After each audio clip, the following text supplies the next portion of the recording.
informação da aula de hoje. Então vamos lá. Unidade 3 de compatibilidade eletromagnética. Parece trava-língua, né? Então vamos lá. Dos princípios básicos aí da propagação em guias de ondas retangulares, né? É o tema inicial da unidade 1, né? Da unidade 3.1, né? As informações nos dias atuais, elas assumem aí diversas formas conhecidas.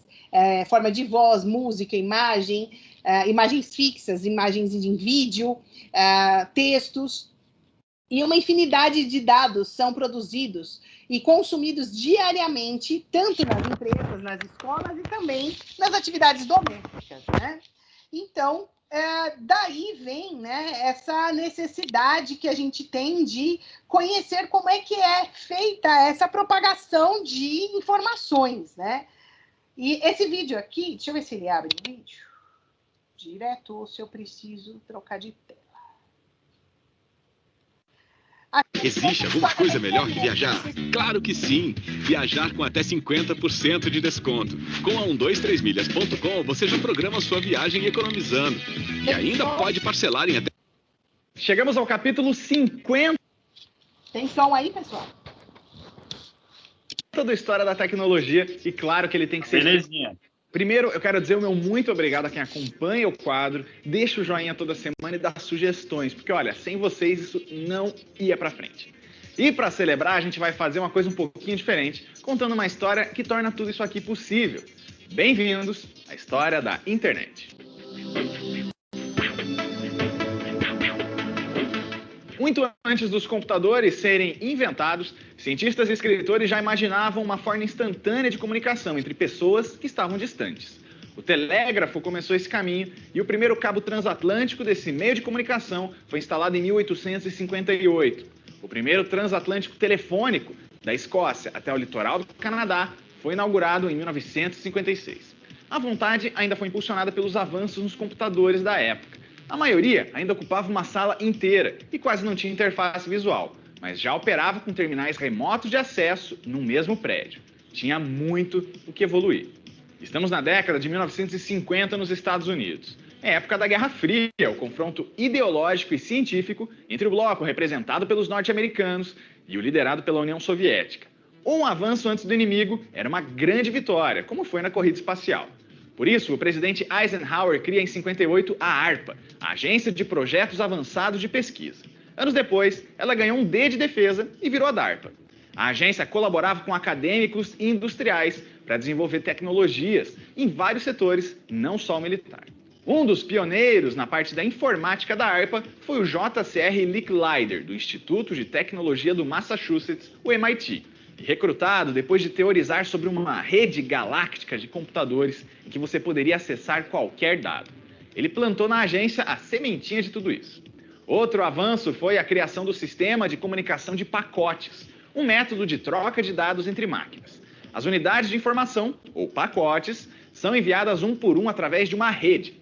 O sistema era mais rápido que canais por circuitos e suportava destinos diferentes, não só de um ponto ao outro.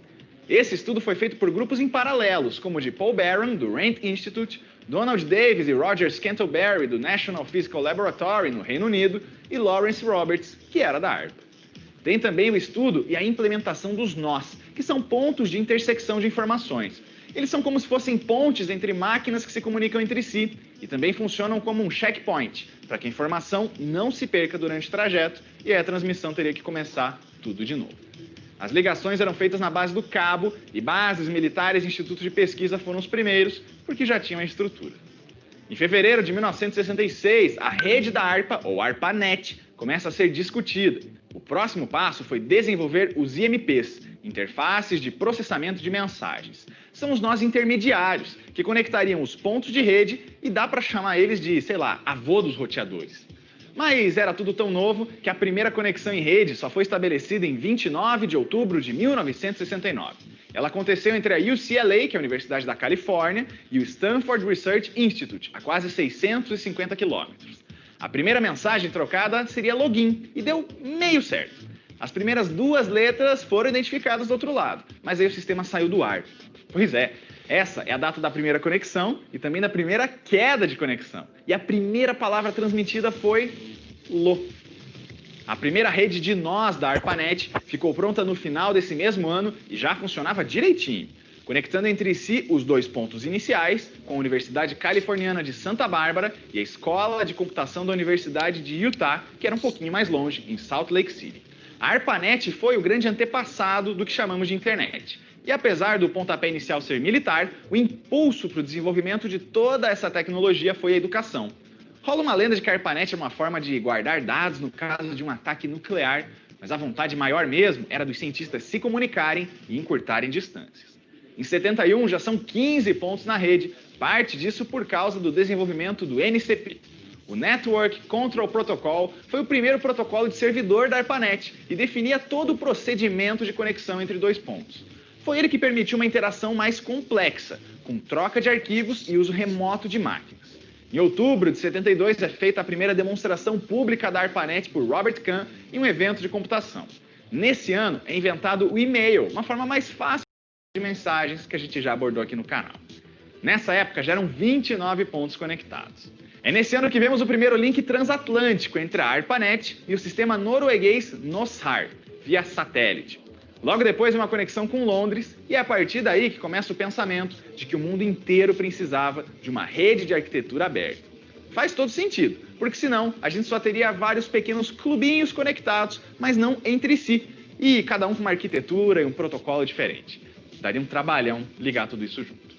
Esse processo de interconectar redes, ou nets, foi abreviada para interneting, e dessa palavra que derivou o que chamamos hoje de internet. Mas calma, que ela ainda não existe na nossa história.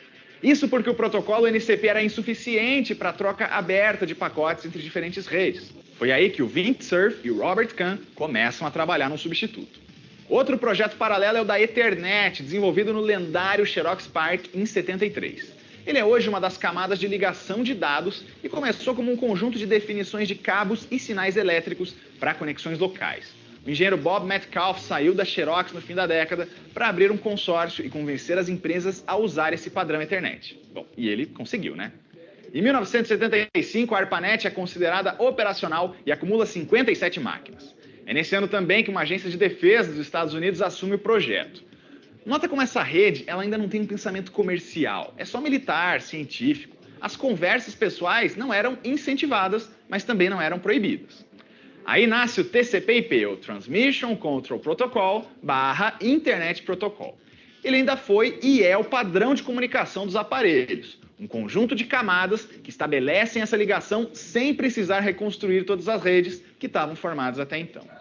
É a partir dessa pilha de regras que ocorre o envio, transporte e recebimento de dados, sem contar a comunicação dos dados com os programas que levam as informações, tipo um cliente de e-mail quando você recebe um e-mail. O IP é a camada de endereço virtual dos remetentes e destinatários dos pacotes.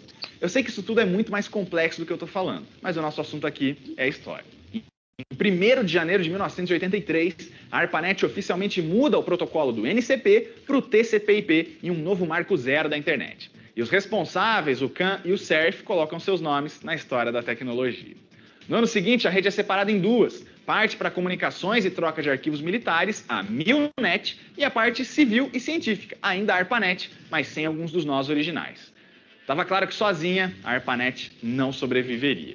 Em 1985, a internet já estava mais estabelecida como uma tecnologia de comunicação entre pesquisadores e desenvolvedores. Mas o nome só começou no fim dessa década, quando as nets começaram a formar uma estrutura. Aos poucos ela sairia das universidades e começaria a ser adotada pelo mundo corporativo e, por último, pelo público consumidor. Aí a gente vê uma explosão de pequenas redes que já tinham uma comunidade menor que era focada em alguma coisa. É o caso da CSNet, de grupos de pesquisa de computação e que foi uma das primeiras alternativas científicas.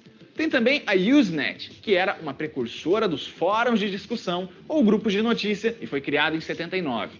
E tem a BitNet, criada em 81, para e-mail e transferência de arquivos, que conectou mais de 2.500 universidades em todo o mundo. Outra famosa é a NSF-Net, da mesma Fundação de Ciência dos Estados Unidos que cuidava da CSNet, para facilitar o acesso de pesquisadores a supercomputadores e bancos de dados. Ela foi uma das maiores defensoras do padrão que foi proposto pela ARPANET e ajudou a propagar a instalação de servidores.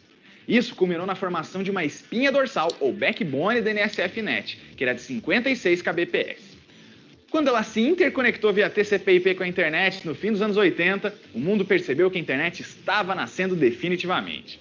E claro que a gente fala mais dos Estados Unidos aqui, mas vários países mantinham redes internas parecidas e foram expandindo para o TCP/IP e depois navegando com o padrão WWW. Tem, por exemplo, o Minitel da França, que ficou no ar até 2012.